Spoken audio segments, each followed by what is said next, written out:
বন্ধুরা আসসালামু আলাইকুম। সরাসরি ২৬ বিশ্বকাপ খেলতে আর্জেন্টিনার কত পয়েন্ট লাগবে, আর্জেন্টিনার বর্তমান পয়েন্ট কত, সামনে কি কি সমীকরণ রয়েছে, পাশাপাশি অন্য দলগুলোর সমীকরণ কি, বিস্তারিত জানুন পুরো ভিডিওতে। দক্ষিণ আমেরিকা অঞ্চল তথা কনমেবলের ২০২৬ বিশ্বকাপের বাছাই পর্ব একেবারে শেষের দিকে। ইতিমধ্যে প্রত্যেকটি দলই ১২টি করে ম্যাচ খেলে ফেলেছে। অনেকগুলো দলই বিশ্বকাপের টিকিট নিশ্চিতের পথে। সেই ধারাবাহিকতায় রয়েছে আর্জেন্টিনা, উরুগুয়ে, ইকুয়েডর, কলম্বিয়ার মতো দলের নাম। তবে এর পিছনেই রয়েছে ব্রাজিল। তবে এখন বড় প্রশ্ন, কনমেবল থেকে কত পয়েন্ট অর্জন করলে সরাসরি ২৬ বিশ্বকাপে টিকিট নিশ্চিত হবে একটি দলের। সেক্ষেত্রে কনমেবল থেকে সরাসরি ২৬ বিশ্বকাপে জায়গা পাবে ৬টি দল, আর একটি দল খেলতে পারবে অন্তর্মহাদেশীয় প্লে অফ, অর্থাৎ ১০ দলের ভিতরেই ৭ দলেরই খেলার সুযোগ রয়েছে ২৬ বিশ্বকাপ।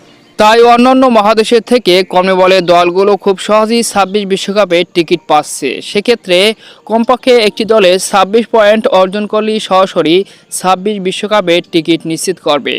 আর্জেন্টিনা বর্তমানে ২৫ পয়েন্ট নিয়ে ১ নম্বরে রয়েছে। তাদের আর একটি পয়েন্ট অর্জন করলেই কোয়ালিফাই করবে ২৬ বিশ্বকাপের টিকিট।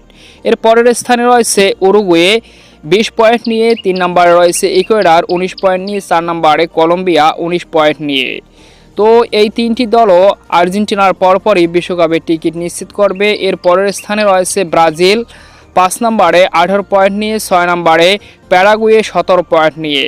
এখন পর্যন্ত এই ৬টি দল বিশ্বকাপের সরাসরি টিকিট পাওয়ার দৌড়ে রয়েছে। এরপর অন্তর্মহাদেশীয় প্লে অফ খেলার দৌড়ে রয়েছে বলিভিয়া, ভেনেজুয়েলা এবং চিলি। পাশাপাশি রয়েছে পেরু, যথাক্রমে ১৩, ১২, ৯ ও ৭ পয়েন্ট নিয়ে। সেক্ষেত্রে দেখা যাক কোন দল অন্তর্মহাদেশীয় প্লে অফ খেলে। তবে পয়েন্ট কিন্তু একেবারে লাগালাগি, যে কোনো একটি কিংবা দুটি ম্যাচ জয় কিংবা ড্রর মধ্য দিয়ে পয়েন্ট টেবিলে বিরাট রদবদল হয়ে যেতে পারে।